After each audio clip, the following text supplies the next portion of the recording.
इस लाइन में पुण्य पाप फल माही, इस लाइन में 6 बोल निकलते हैं। चाहे तो आप लिख सकते हैं कौन कौन से 6 बोल हैं। पहला तो है भाव, शुभ भाव और अशुभ भाव।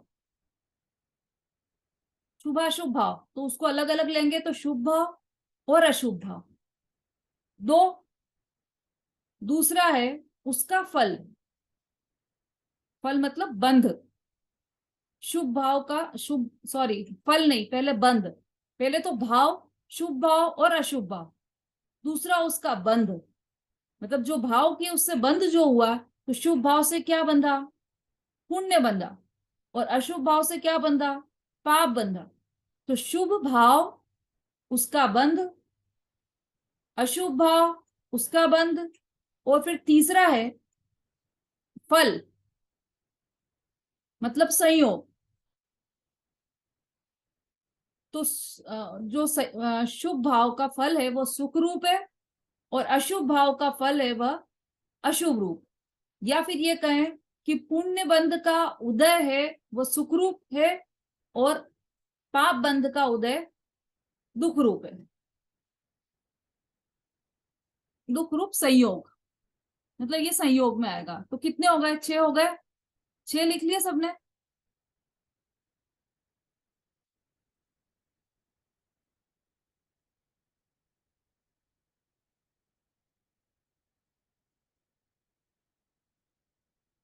छह लिख लिए रेखा जी। जी दीदी, पूर्ण रूप का उदय शुभ रूप और अशुभ रूप का उदय अशुभ रूप।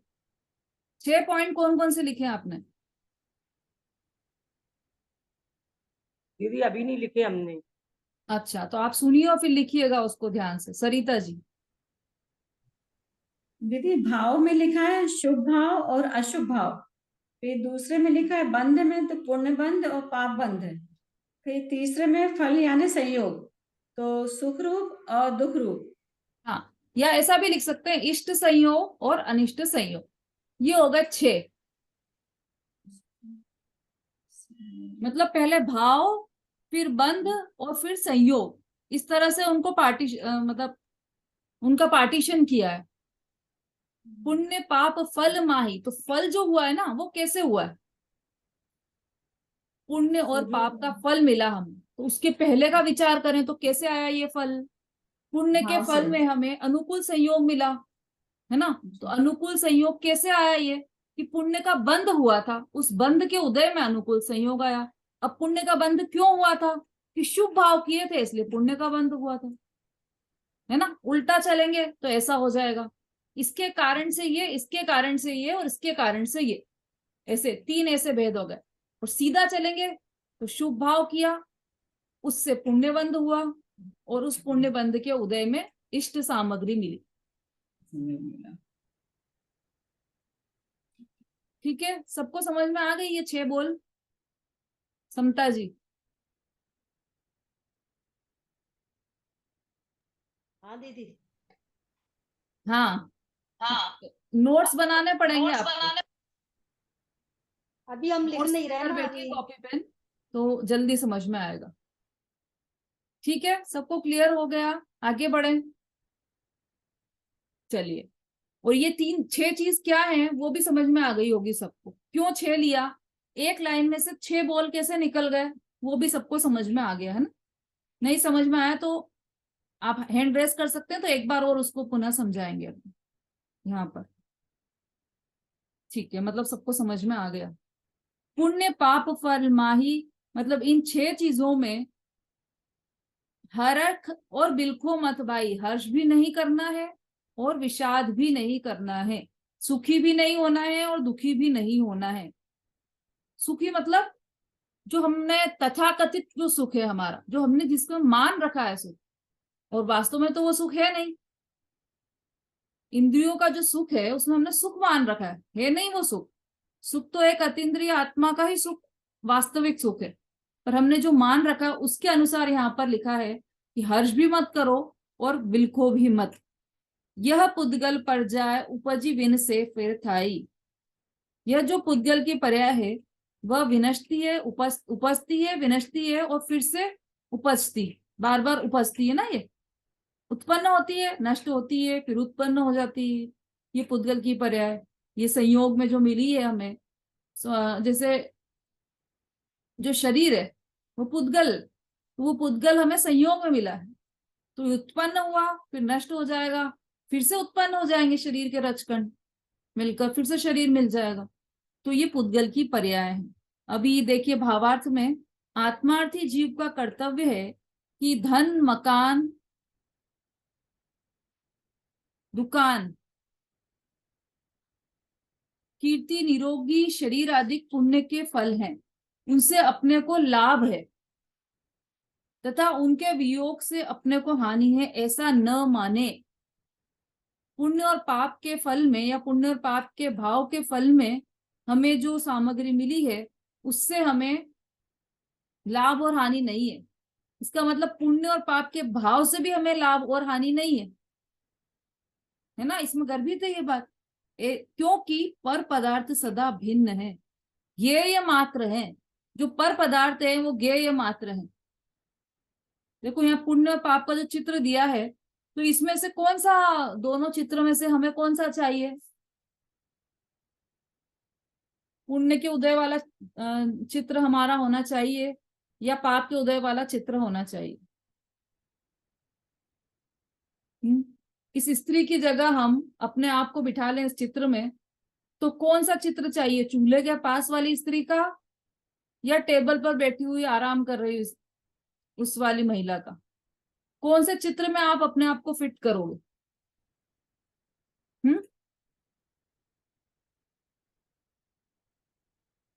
रेखा जी। दीदी कोई से भी चित्र में फिट नहीं करेंगे। क्यों? क्योंकि दीदी सुख भी तो दुखी के कारण है, फिर तो सुख भी तो दुखी का कारण है। वो सुख तो क्षण भर के लिए मिलता है अपन को। सुख भी दुख का कारण है? नहीं, चलिए सरिता जी बोलिए। दीदी दोनों ही अवस्थाओं में अपने को नहीं चाहिए, क्योंकि दोनों ही अवस्था में सुख नहीं है। वो सुख होता भी तो क्षणिक होता है, पर्याय बदलती रहती हैं। आज सुख है तो कल दुख हो जाएगा, कल दुख है तो परसों सुख हो जाएगा। तो दोनों ही अवस्थाएं से भिन्न होना अपने को। तो आज तो सुख ले ले, भले दुख हो जाएगा कल, कल तो दोनों में ही दुख होना है। तो आज तो सुख ले लें, टेबल पे बैठने का आनंद ले लें, सोफे पे बैठने का आनंद ले लें। आज क्यों बैठे हम चूल्हे के पास? दीदी कोई भी, जैसे अभी बोला ना आपने कि कोई भी दुख क्षणभंगुर ही है और सुख भी क्षणभंगुर है। तो अपन को दुख में दुखी नहीं होना है, हर्ष और सुख में सुखी नहीं होना है। मैंने जो भी आत्मार्थी जीव के लिए यही बता सही है, रहे हैं बात आप तो अभी। सही है, दोनों ही क्षण भंगुर है, सुख भी हो चाहे दुख भी हो, है ना। तो अब हाँ, क्षण भंगुरता के लिए दुख भी मिल रहा है और सुख भी मिल रहा है, तो क्या लेना है हमको? इसमें दोनों ही अपन को क्षणिक हर्ष है। विषाद नहीं करना। उस दोनों में अपन को हर्ष विषाद नहीं करना है, चाहे दुख मिले चाहे सुख मिले। अभी जो लाइन चल रही है उसके हिसाब से तो यही है। विमलेश जी। हाँ दीदी, दीदी सुख दुख है तो ये सब है ना, पर पदार्थ है। ये तो जान नहीं हो गए, जान ना देखना है हमको, तो अपनी आत्मा का ध्यान करना है। ये पर पदार्थ है सब, कुछ नहीं में ना हर्ष करना है ना दुखी होना है। समता जी। तीसरा चित्र बनाया ना दीदी, हितकारी आत्मा का ध्यान, वहां जाना है हमें तो। हाँ इसमें तो नहीं है, आपकी किताब में होगा। हाँ हाँ मेरी समता किताब जी में। बोलिए। दोनों हर सुख, हमें तो हमेशा शाश्वत सुख चाहिए जो हमेशा सुखी रहे। ये तो क्षणभंगुर है। चलो स्वाति जी। जय जिनेन्द्र दीदी, वास्तव में तो दीदी हमें इच्छाओं का ही त्याग करना है, चाहे सुखी हो समता भाव, दोनों में कुछ भी हो, दोनों में समता भाव रखना है। और इच्छा ही नहीं होना, ना सुख की इच्छा ना दुख की इच्छा, इच्छा का त्याग करना है वास्तविकता में। विशु जी। दीदी अगर हम सम्यक दृष्टि हैं तो हमें, अगर हम चूल्हे के पास भी बैठे हमें उसमें दुख ही नहीं लगेगा, हम उसे सहज स्वीकार करेंगे और वो उसमें भी हमें आनंद मिलेगा, वो हमें लगेगा ही नहीं कि ये दुख रूप है, अगर हम सम्यक दृष्टि हैं। ये बात भी सही है। संगीता जी। जय जय दीदी। पुण्य और पाप दीदी दोनों ही है, ना हमें पुण्य में लिप्त होना है ना पाप में। हमारी आत्मा तो मतलब शुद्ध स्वरूपी है, और इसलिए हमें पुण्य पाप फल माई हरक बिल खो मत वाही, तो ना पुण्य में खुश होना है ना पाप में दुखी होना है, इसलिए हमें दोनों में ही नहीं जाना। तो ये तो दौलत राम जी ने कह दिया कि मत हरक बिल्को मत भाई, इसलिए हम कह रहे हैं। बाकी हमको लगता तो यही है ना कि ये सोफे पे बैठने में आनंद है, चूल्हा फूकने में आनंद नहीं है। दीदी वो उसी से तो अपने को वो यही बात तो माननी है, इससे अपने को मन को हटाना है कि हमें ये दोनों काम नहीं करना है, तभी तो अपन ये पढ़ रहे हैं। अज्ञानी की दीदी, अज्ञानी की सोच है कि हमें सुख चाहिए, इसमें सुख मिलेगा उसमें दुख मिलेगा। ठीक है, चलो सबके उत्तर आ गए हैं। देखो जितने भी उत्तर आए ना, विशु जी का उत्तर थोड़ा सा नजदीक था। वास्तव में बात तो ये है कि सबको क्या लग रहा है कि ये जो सुख है ना वो भी हमें नहीं चाहिए, और ये जो दुख है वो भी हमें नहीं चाहिए। और वास्तव में तो ये सुख है ही नहीं। जो हमें सुख दिखाई दे रहा है,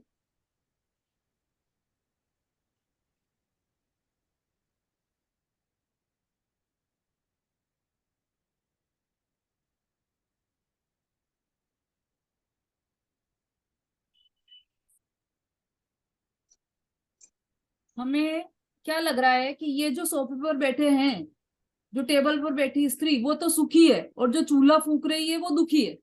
पर हमें सुख भी नहीं चाहिए और दुख भी नहीं चाहिए, क्योंकि दोनों क्षण भंगुर है। जब दोनों ही क्षण भंगुर है तो हमें फिर सुख क्यों नहीं चाहिए? दुख भी तो क्षण भंगुर है, तो दोनों ही नहीं मिल रहा, तो फिर एक एक क्षण का सुख ही ले लेंगे ना हम। लेकिन वास्तव में बात तो ये है कि ये सुख है ही नहीं ना। हमने ये मान रखा है कि ये सुख है, और वास्तव में है ही नहीं ये सुख। ये जो सोफे पर बैठी है स्त्री, वो सुखी दिखाई दे रही है आपको चर्म चक्षु से, वास्तव में तो वो भी दुखी है। वो बैठी है, अंदर में उसके इतने विकल्प चल रहे हैं, इतने विकल्प चल रहे हैं कि अरे ये मेरा बच्चा बीमार है, अरे ये मेरे साथ ये प्रॉब्लम है, उसकी 10 प्रॉब्लम्स वो गिना सकती। तो वो भी सुखी नहीं है, दुखी ही है। चूल्हा फूकने वाली भी दुखी है और वो भी दुखी है, अगर आत्मज्ञान नहीं है तो। और सम्यक ज्ञान है तो चाहे चूल्हा फूके, चाहे सोफे पर बैठे, चाहे कितनी भी प्रतिकूलता में हो, चाहे कितनी भी अनुकूलता में हो, दोनों जगह वो समान रूप से सुखी है, क्योंकि वो सम्यक ज्ञान के साथ है। और उसे सच्चा ज्ञान है इस बात का कि पर पदार्थ मेरे सुख दुख के कारण नहीं है, और जो मेरे सुख दुख का कारण है वह तो सदा ही मेरे पास है। चाहे मैं गरीब हो जाऊं चाहे अमीर हो जाऊं, उससे कुछ फर्क ही नहीं पड़ रहा है। जिसके कारण मैं सुखी हो सकता हूं वह वस्तु तो सदैव मेरे पास है, एक क्षण के लिए भी मेरे से अलग नहीं हो सकती। तो जब वो वस्तु अलग ही नहीं हो सकती तो मुझे दुख किस बात का? और जब वह वस्तु मुझसे आकर नहीं, अभी मिली नहीं है, तो मुझे सुख किस बात का? वो तो मेरे पास है ना हमेशा। इसलिए सुखी और दुखी बाह्य सामग्री से नहीं होता सम्यक ज्ञानी जीव। चलिए अब अपन आगे लेते हैं। हाँ, ये इसलिए चली थी बात अपनी क्योंकि पर पदार्थ सदा भिन्न है। ये भिन्न है। टेबल कुर्सी जो दिखाई दे रहे हैं वो उसकी आत्मा में अंदर आकर सुख नहीं दे रहे हैं, वो भिन्न है, अलग ही चीज पड़ी है, तो वो सुख क्या देगी? चूल्हा है तो वो जैसे दर्पण है ना, कांच जो हम रोज देखते हैं,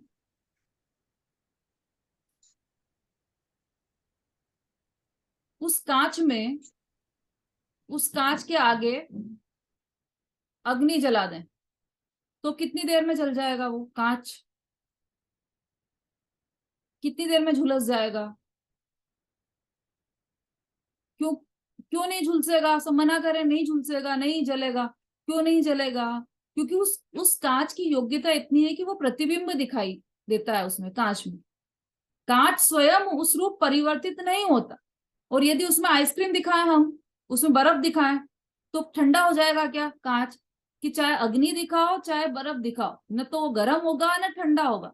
ऐसे ही आत्मा है, तो उसमें ये पर वस्तु है। ये बाहर में चाहे सोफा हो, चाहे अग्नि हो, चाहे चूल्हा हो, कुछ भी उसमें चेंज नहीं करता आत्मा में। आत्मा रूप वस्तु तो जैसी है वह वैसी ही रहती है, उसमें कुछ भी चेंज नहीं आता। इसलिए उसके कारण सुखी और दुखी नहीं हो सकते हम। पर वस्तु है ना, इसमें लिखा है ना, पर, क्योंकि पर पदार्थ सदा भिन्न है, ज्ञेय मात्र है। ज्ञेय मतलब केवल जानने में आने योग्य है, ऐसा नहीं कि जानेगा ही नहीं। आत्मा का तो स्वभाव है जानना, तो उसके जानने में तो आएगा कि यहाँ पर अग्नि जल रही है, ये चूल्हा है, ये सोफा है, ये सब जानने में आएगा। तो ज्ञेय मात्र है, उसमें इष्ट अनिष्ट की कल्पना ज्ञानी जीव नहीं करता। ज्ञेय मात्र है मतलब जानने योग्य है। ज्ञेय मात्र से संबंधित एक शक्ति है आत्मा में। कौन सी है, किसी को ध्यान है? उसकी चर्चा हमारी कक्षा में भी बहुत चलती। पर वस्तुएं ज्ञेय मात्र है, इस बात से संबंधित कौन सी बात, कौन सी शक्ति आत्मा की ध्यान आ रही है आपको?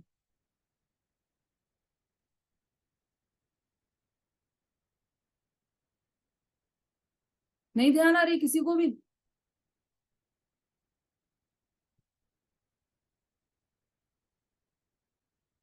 रीना जी? जैसे दीदी चैतन्य वही आत्मा। हाँ वो तो ठीक है। पर वस्तुएं ज्ञेय हैं, तो पर वस्तुओं में ऐसी कौन सी शक्ति है? वो तो 6 द्रव्य में अपने अपने गुण है। उसी गुण का नाम पूछ रहे हैं। आकर्षण। कौन सी? आकर्षण। शक्ति कौन सी है जिसके कारण वो पर वस्तु ज्ञेय है? क्या बात है, जैन सिद्धांत प्रवेशिका तो आप सबने पढ़ी है। समता जी? सर्वोक्त शक्ति। सर्वज्ञत्व शक्ति के कारण जीव जान सकता है 3 लोक और 3 काल को, लेकिन पर वस्तुएं ज्ञेय है, तो ऐसी पर वस्तु में कौन सी शक्ति है संगीता जी? त्याग उपादान शून्यत्व शक्ति है क्या? आरती जी? त्याग अपन करते हैं, प्रमेयत्व शक्ति होती है। हाँ, प्रमेयत्व शक्ति, बिल्कुल सही बताया आपने। प्रमेयत्व शक्ति है प्रत्येक द्रव्य में, तो वह सब वस्तुएं हमारी ज्ञान का ज्ञेय है, हमारे लिए है और उपादेय नहीं है। प्रमेयत्व शक्ति के कारण, जिस शक्ति के कारण द्रव्य किसी न किसी ज्ञान का विषय अवश्य हो, वो प्रमेयत्व शक्ति होती। वह प्रमेयत्व शक्ति सभी पर द्रव्यों में, सभी पर द्रव्य हमारे ज्ञान का ज्ञेय तो है, लेकिन उनमें किसी को अनुकूल प्रतिकूल अथवा इष्ट अनिष्ट मानना यह मात्र जीव की भूल है। कोई वस्तु इष्ट है, कोई वस्तु अनिष्ट है, ऐसा मानना वह जीव की भूल है। इसलिए पुण्य पाप के फल में हर्ष शोक नहीं करना चाहिए। चाहे पुण्य का फल हो चाहे पाप का फल हो, दोनों में ही हर्ष और शोक नहीं करना चाहिए।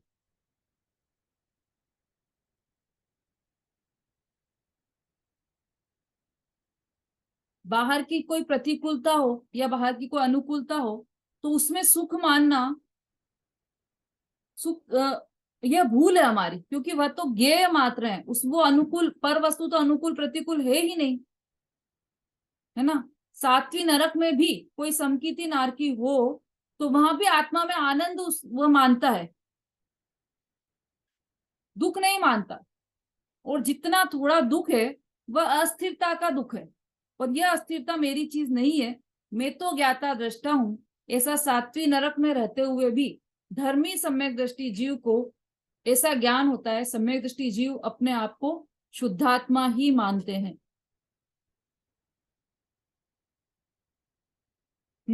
ये जो अपना अन्वयार्थ चला था, तो इसमें पर द्रव्य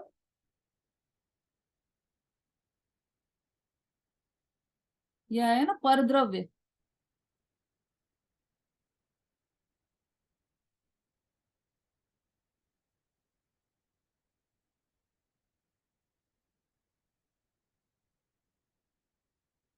हाँ चलो अभी आएगा। हाँ मैंने भी बताया भी था पिछली क्लास में जब हमारी लगी थी। तो परद्रव्य में किन चीजों को लिया गया है आपने सबने नोट डाउन भी किया था।